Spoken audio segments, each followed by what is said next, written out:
Hi guys, Andy here and welcome back to my Minecraft Survival Let's Play, and today we're going to be looking at a block what came out in 1.21 and I've not even looked at yet. We are going to be looking at the crafter, and we're going to be using this in a couple of places in our world to start auto crafting some of the materials we're producing in some farms. So we are actually going to go back to the original previous season's area, because over there I have an iron farm which we can use this at. So to create the crafter, there we are.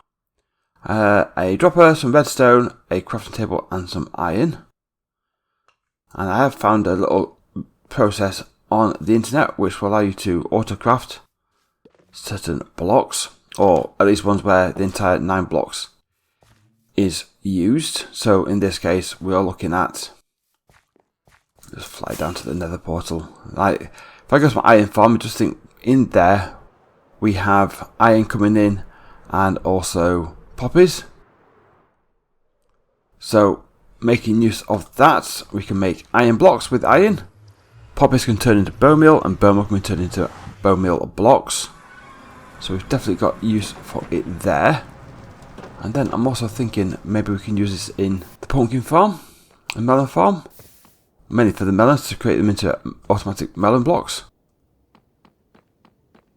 So I'm going to head back over to the previous season and we'll meet you at the iron farm. Alright, here we are at the iron farm. It is currently switched off because I did get to a point where I had more than enough iron. However, I'm going to switch it back on again, to start producing iron so we can get the farm auto crafting, and so I can actually start getting a load of materials in place there. Now if I remember right, I think I just blocked it off here. They're now panicking again, and hopefully golems will start getting created again soon. There's one out there. How did that get created out there?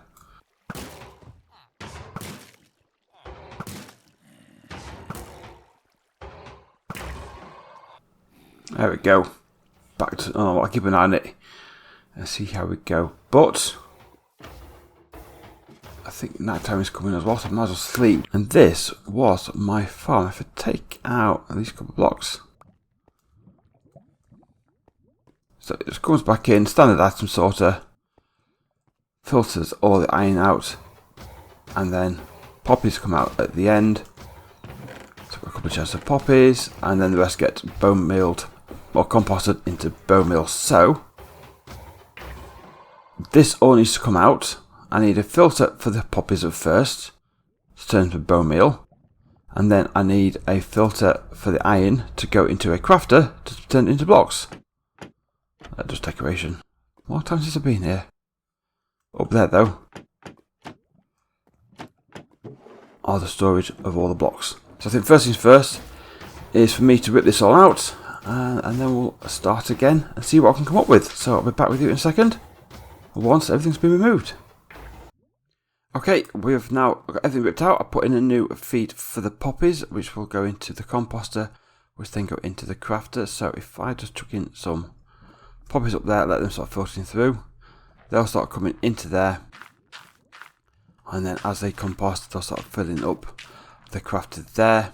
So I think as that signal goes around and that kicks in, once it's got now all 9 in there, it fires around and then it will output a signal into the crafter to then chuck out a full bone block, which then appears into this chest here.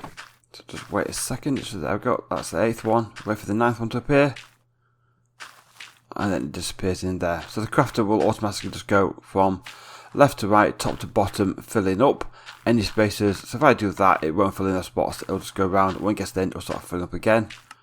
But I'll just leave it open like that automatically, and say the blocks automatically just get fired out of the mouth part at the front straight into the chest. So with the iron then all coming down to the end. Oh, got some poppies there. What I now need to do is replicate this. Again, I'll leave a gap over here and I'll do the same for the iron. And then what I'll do for that is, because I've obviously got quite a bit of iron coming already, I'll do some additional storage for that. But then I think I'll have to just take this floor down a bit further and have more blocks stacking up in here. And just making sure that no poppies are coming through the end and are going through there. Okay, and that seems to be fine. But this is all set up here. I don't know if this is the best way to do this or not. It was a nice little quick tutorial I found on the internet, and it seems fairly compact as well. So I'll use that again on this side. And I'll see, maybe there's a better way to do it going forward. But this does the job as I need. At least for the ones where you're completing a full 3x3 slot for a block. So this is in place, and I'm going to do the same over here for the iron. Dig this all out a bit further, decorate it all up, and then that should be that job done. So let me get that done. I'll be back with you in a minute. And here we go, one iron farm storage area set up with the autocrafter now in place. And what we'll do is go into the back, see the autocrafter set up. So here we go, we've got the one we did earlier for the poppies, turn to bone meal, and then into the crafter to make the bone blocks. And we've replicated the same on this side for the iron to turn into iron blocks, so that builds up there. And over here I've got an overflow chest, should anything else appear, highly unlikely, but it's there just in case. And these are both working quite nicely now, and then churning out the goods. And then if we come down here, these are the iron stocks in here, so that's building up there. And then over this side we have got the bone blocks as well. Additional storage over here for the iron blocks and for poppies, and then I'll start building up some of the bone blocks what we had here before. And a chest, crafting table, a bed so I can sleep at night should I wish to. We'll do now. There is a massive cave underneath me. I think if I go into free cam, discover this when I dug out here. A big open cave down. I've illuminated a little bit under there just to try and keep the mobs down there so I can sleep, although some do obviously walk up. But this is all good and I'm happy with this. That's all done. So now I'm going to head over to Sapphire Industries because we've got the Melon Farm over there. We want to have a look at doing something with that and making changes to that there. So I'll see you there in a second. Right, here we are, Sapphire Industries. And if we go down to the storage room down here, this is where all our farms come in and drop their goods off. And there we have the pumpkins and the melons. Obviously all these slices are coming in through here. And then pumpkins are coming in there. Now, these goods come down from the floors above, down these corners here, and then they're spat out, and there's ice paths going around for them to go into the relevant chests. However, I'm not going to fit in I'd have to put something in there what would filter the melons out, convert them in using the autocrafter, and split them back out into the water chutes again, let everything else pass through. Not got a lot of space there to do that with. So actually I'll go this way. If I go upstairs, we've got loads of sugar boxes down here full of stuff. Quartz pillar, some emeralds, all sorts of random stuff. I should really tidy up after myself at times. Let's go upstairs to the first floor. And in the corner we have our pumpkin and melon farms. What I could do is maybe alter the rail minecart drop off here before it filters down.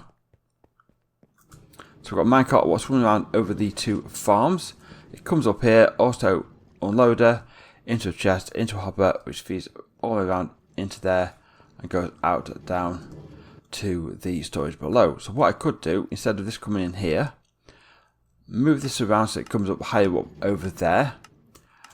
Auto sort the melons out, auto craft them, and then feed them back into this and just let the pumpkins feed through automatically as well.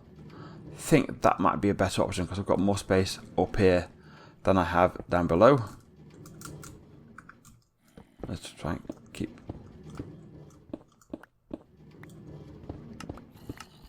So just take some of this out of the way. Yeah, so that's the chute what feeds through. So I have to rip this out, move it, auto sort it, and then craft it, and then feed both the melons and the pumpkins back in. I think we should want to do that in space here. So let's let that feed through, and then we'll take this down, have a play around, and I'll be back with you in a second when we've got something up and running.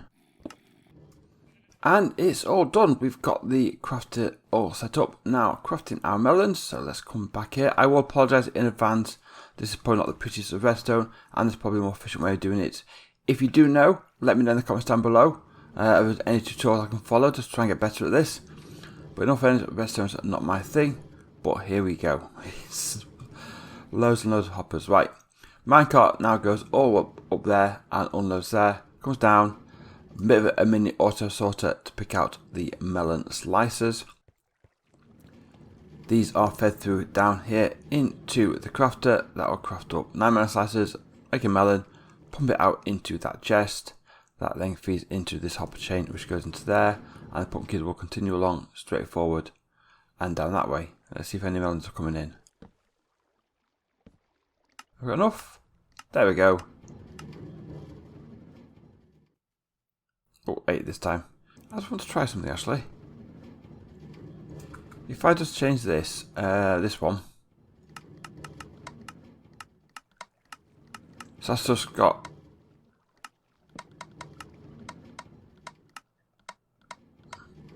one slot in there. Do I need? If I put one in there, no.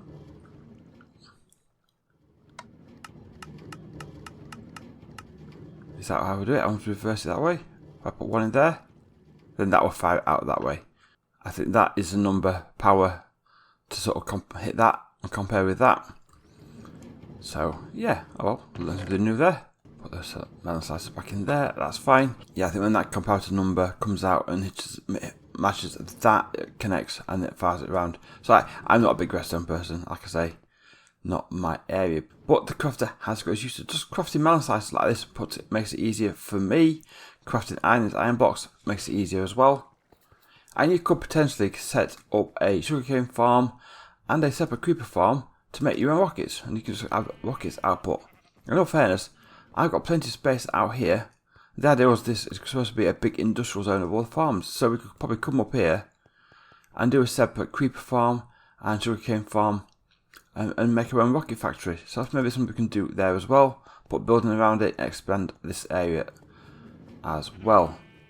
I'll just put down to the storage area where we've got the melons now going.